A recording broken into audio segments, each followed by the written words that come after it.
Welcome to our Singleton Campus tree trail video. This video contains an interview with Paul Edwards, who looks after the trees on our beautiful park campus. These trees form the basis for your assignment for this trip. So in the video, we're going to cover a walking tour around some of them with Paul.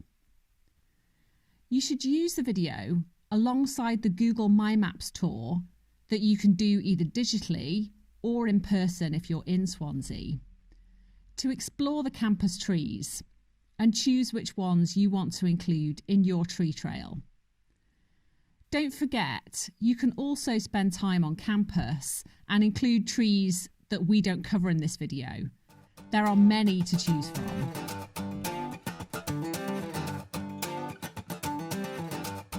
Hi, I'm Paul Edwards. I'm the university's grounds manager, responsible for the upkeep of the grounds of Singleton Campus and the Bay Campus, and a small part of Hendref Island as well.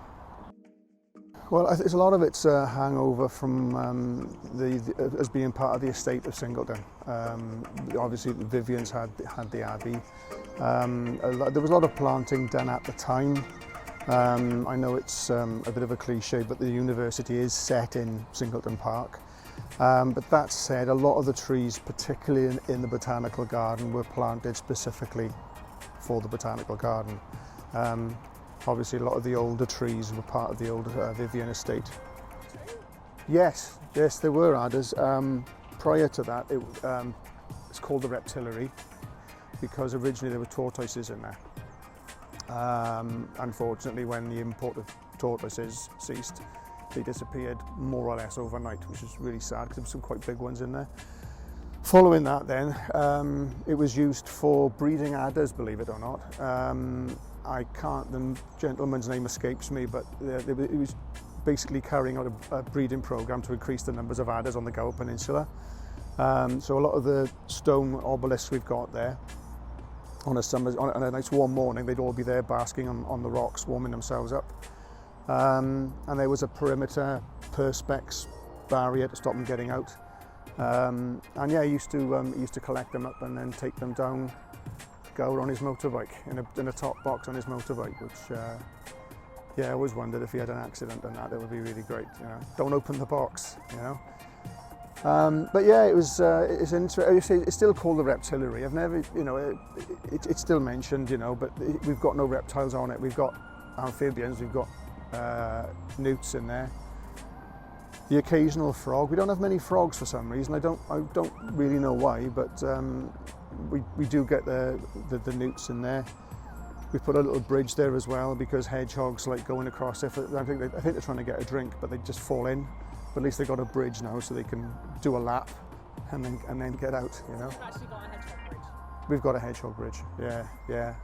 We did have a couple of years back. We had a mink, believe it or not, and he was living in Vivian Tower Pool for some reason, and we got some really good photographs of him. But beautiful looking animal, but an absolute thug when it comes to everything and anything. Yeah. So to me, that's actually quite a surprising amount of wildlife to support a campus here. It is a lot. I mean, we've got, with the botanical garden pool, the ornamental pool, that's a bone of contention quite a bit as well. It's not a natural pool, it's an ornamental pool, which is why we have put things like blue wharf and koi in there before. To be honest, there's just a lot of them still left in there. We lost a lot to gulls, but not as many as we would in the Vivian Tower because they just don't like the tree cover. Apparently we've got otters as well, which use the stream as a bit of a connecting link between parks. The ornamental pool is, to me, defined as an ornamental pool because it's concrete lined, it's not clay lined. So would that be a kind of landscaping definition? It's a landscaping definition, as in, I mean, there's some school of thoughts to say we should only put native species in there, you know, bream, rudd, you know, trout even, you know, but you can't see them, and they are predated, which they hide. The whole point of it being an ornamental pool is you put ornamental fish in so you can see them, and again, from a welfare point of view as well, people love to see the fish. I mean, I could tell you, there's eels in there, there's no surprise. There's bream in there, but you can't see them. You just got to take my word for it. But with the ornamental fish, you can see them, you know. Broadly speaking, from a grounds management point of view, nothing leaves the site.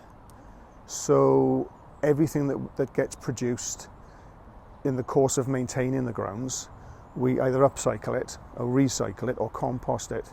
The only exception you get are things like bricks or big bits of metal, and then that goes off the site. But everything else, as it deteriorates or we have to clear it, we compost it, mulch it, or make habitat piles, or or just try and utilize it into the landscape. So nothing from a carbon footprint perspective, nothing leaves. It stays here. So it's, dare I say, it's pretty self-sustaining in that respect. We don't buy compost, we don't buy mulch. We chip our own branches to use that as a mulch for moisture retention and weed suppression. So we're not using as much chemicals to suppress the weeds. It works really well. We've got a bit of an issue with with allium, which is everywhere. It's a real invasive. It's a pretty thing, but in a botanical garden, there's areas that it really shouldn't be. So what we've done in the past, continue to do actually, is use cardboard, a couple of layers of cardboard.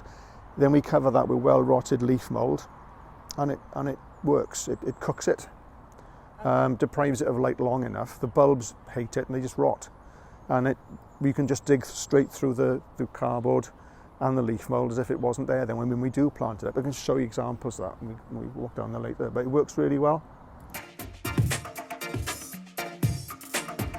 So we just compassed this area that was actually a pine. That's a pinetum. Yeah. Well, yes. So this is a pinetum. Pinetum. Pine and coniferous species. Yes. Yeah. It's interesting because the pinetum leads on to what was called the bog garden, which we didn't know about until we looked at the old map, which was in the information point in the pergola, which you can have a look at after if you want to do it. It literally was falling apart, so we managed to scan it so we know what the garden should have looked like if it was completed, but then it transpired that it wasn't completed because the bog garden wasn't created. But we've done that subsequently. We've put a couple of weirs in, made from oak. An oak had to come down at the Abbey. It was dead as a doornail. So we used the oak then to form the weirs to back the stream up to make it more boggy. So it's really wet, yeah. Yeah, it's great. It's what we've cut a section into the log then, which you can take out like a plug, so it lowers the level, so we can get a lot of the build-up of leaf litter every year, which we did just before Christmas.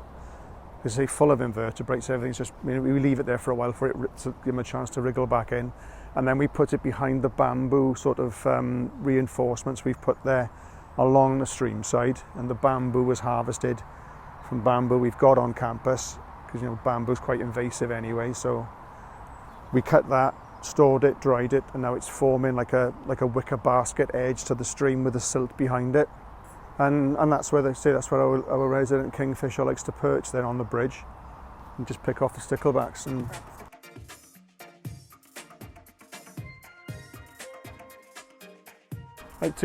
again, this is part of the same thing we do with trees that do have to be taken down. These were dead, they weren't just felled, but we put them there and put a bit of a bank there as well. It's full of bulbs and all kinds of native wildflowers, and it's to try and dampen the road traffic sound a little bit. It does actually, even when things are in leaf, it does cut the noise down a little bit. That's the only sort of downside is the noise, but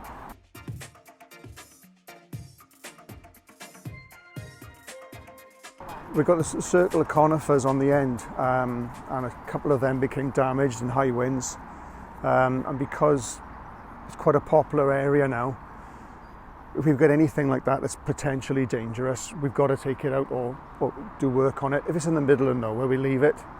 It's because it's a double-edged sword really, because this is such a popular area. We've got to make sure they're safe, so that one had to be taken out. But we just formed it into a circle of logs then, and I was surprised how popular it is, with the meadow itself, we used to mow it regularly as part of the cutting regime on the rest of the campus, but we don't now, we just let it go. But what we do, you can just about make it out, is we cut paths through the meadow then. We change that every year. And we've got part of the centenary oak project we did as well. We've got 25 more oaks planted here, 25 oaks at the bay as well.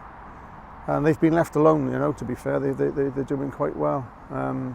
So we're on the Botanical Garden meadow, facing the Botanical Gardens, and we've got what we call the Woodland Walk, or the Woodland Spur. It's completely unnatural. It's not following any contours naturally. It's just quite a large woodland bank.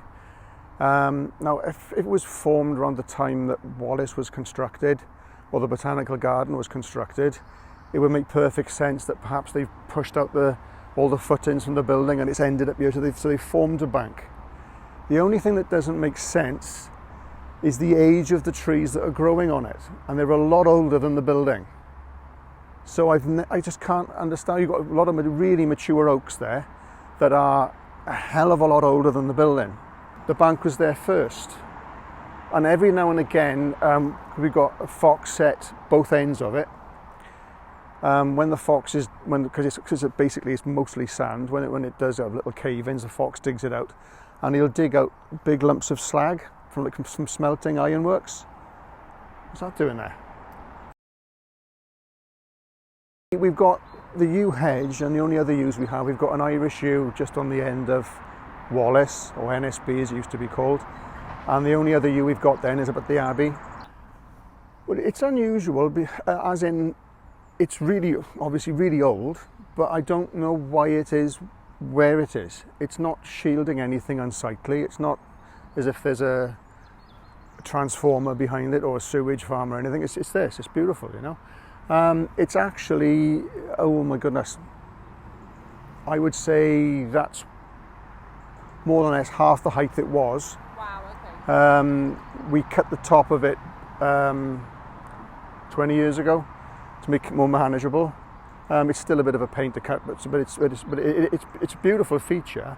But as to why it's there, and it's obviously it's been planted as a hedge. If you get in amongst it, has been staggered. It's been planted perfectly, and it's also following the same contours as the actual perimeter fence. Could have been. Yeah, it could have been. You know, I mean, literally where the yew hedge terminates, there used to be gate columns, and the university used to have huge gates there, and it was literally closed. Grand entrance. Well, massive, yeah, and they would close it when the place was on a weekend. It was closed, you know. Wow, okay. But presumably again, it's another really useful habitat patch. Are there birds nesting? Oh, it's full. Yeah, it's full, and we do get every time we trim it, or that time of year, we get inquiries from cancer research as well. Something to do with the actual leaves of it. The leaves of the yew. Of the yew, yeah. Research. Yeah. Okay. And we gather them up and they collect them and then take them away and they, yeah. To use for research. Yeah. Wow. A lot of other unis get that sort of request as well. So I don't know what they're actually using it for, but I'm not a massive fan of the holm oak. It's a beautiful tree. It's not a native, as you know. Yeah. But this one behind us, for instance, it's had quite a lot of crown reduction because it was coming top heavy, and it's actually got a split right up the middle. You can actually see the light shining through it. But as long as we keep the weight down off the crowns, and it is where it is, it's perfectly safe. So you'll kind of manage its crown to make sure it's not putting too much weight Yes. on that split that might make it dangerous. Yeah, and it's we've got one here, and we've got one then at the main entrance which we had to do some work on last year. But yeah, again, it's a lot of nests in it, a lot of cavities in it, but yeah, it you know, it's a tough tree, quite fast growing compared to our own native species, and it's part of the park at the end of the day. You know, it's part of the estate. It's a red oak. It's part of the old estate. There's one in the background as well. It's a slightly bigger. We've had quite a lot of work done on this one. Again, it's because of where it is when we're standing now. There's paths right the way around it and everything. And it's usually very popular with the Evening Post as well. as soon as the crocuses come out, it's textbook. And it's nicely balanced as well. You know, like I said, we've had quite a lot of work done to it in the past. I mean, again, oak being oak, it produces dead spurs as part of what it does, but it's because of where it is. I mean, even around us now, we've got twigs. There was, yeah. It was a shame actually, because we had to take it down because the actual branch was becoming dangerous. But it used to weep from that point down to more or less where we're standing now. And there was a fissure in the actual branch itself, and a holly was growing in it. Holly tree, and it was, you know, it's quite a substantial tree. So it looked like the oak was actually sort of just holding this tree there. It was a real shame, but we had to take it out because the branch had become unstable. When we actually cut the branch lengthways, the root system had actually, you know, it was quite a substantial tree. We've had instances when we've done work on trees before, and there's obviously a cavity in the tree that you're not aware of, and when you are actually starting to take a damaged limb out, gallons of stagnant water just come, and a lot, you know, gallons and gallons of water, because you've obviously gone into the cavity. But it's insects and lichens. Oh yeah, it's special. The smell is great. Yeah. It's very, very popular with the jackdaw and squirrel population, especially that cavity there. What you'll see quite often is the jackdaws will claim it, or the squirrels will claim it, and get all their nesting material in there. And then as soon as they go, your squirrel will go in there and just chuck it all out, and then sort of squat basically, and then it gets quite heated. Yeah, I think the squirrels won last year, but it's a beautiful old tree. You can see it's fused together. We've deliberately not done a lot of work on it because the footfall's quite low this side. The other side is sound because there's a path there. But again, sometimes it's you know, the tree's healthy. There's no bracket fungus on it or anything. And yes, there are some dead spurs there, but again, because the footfall's quite low, we've left it. Well, it's had a lot of work done in the past, long before my time, because you see there's been quite some big limbs being taken off. Even the one facing us, you can see it's like a circle. That would have been a limb at one time. So it has been managed in the past, but I would say not for at least 40, maybe 50 years. So it's done its own thing. It's done what it would do if it wasn't managed. So yes, you've got there's some that are causing some concern. You've got quite a big limb torn off there. Again, as I was saying before, we don't know how far back that decay has gone, and that'll usually manifest itself because the limbs beyond that then the leaves will start going a bit earlier. Obviously it's under stress. We can take some of the weight off it, but again, I'm loath to do it because it's good to have an example of an unmolested, if that's the right word, oak tree. Yeah. That's what it's supposed to look like, you know. They never grow the way you think they would. I mean, it'll just go off at a complete tangent, and you think, well, why is it? It just does. Yeah. You know, there's no rhyme or reason to it, you know. And that's the appeal, I think.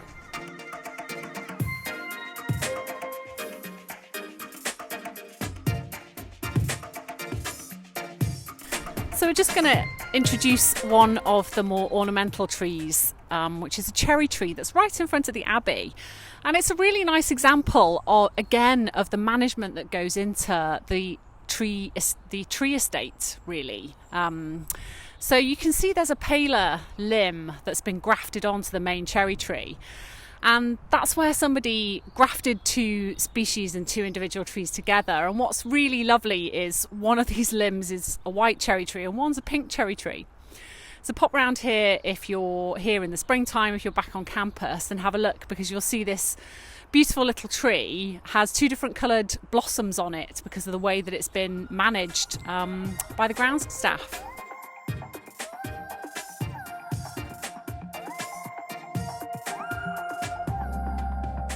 It's the biggest, certainly. As you can see, the girth of it is impressive. It's got a colony of pipistrelle bats in it as well, which they regularly do bat walks with a sonic listening to them, so it's got a healthy colony of pipistrelles in there. And we're hoping to enter it as a champion tree in the UK database. Certainly the biggest one I've seen. Again, it's a very misleading sort of tree to look at. Yes, it's a big tree, but it's incredibly dense, heavy wood. This is a holm oak. It drops leaves all year round. It's a pain to keep the paths and roads clear, but it's a small price to pay because it's such a beautiful looking tree. You can see behind me, it's amazing that the weight of the tree, if you've got that big limb behind me, if you try to recreate that and make it stay there, it would fall over. You couldn't replicate that if you tried to do it. It'd just fall off. And it's perfectly healthy. It's perfectly happy like that. Loads of cavities in it. We do get it inspected. It's sort of biannually, and it's perfectly healthy. You know, I know a bit of a cliche, but if you absolutely have to take a tree out, then you better have a really good reason for it. Work around it. Is that it is literally a landmark. If you know that tree, if I showed you a photograph of that tree, you say, I don't know where that is. That's what I love about it. It's unique.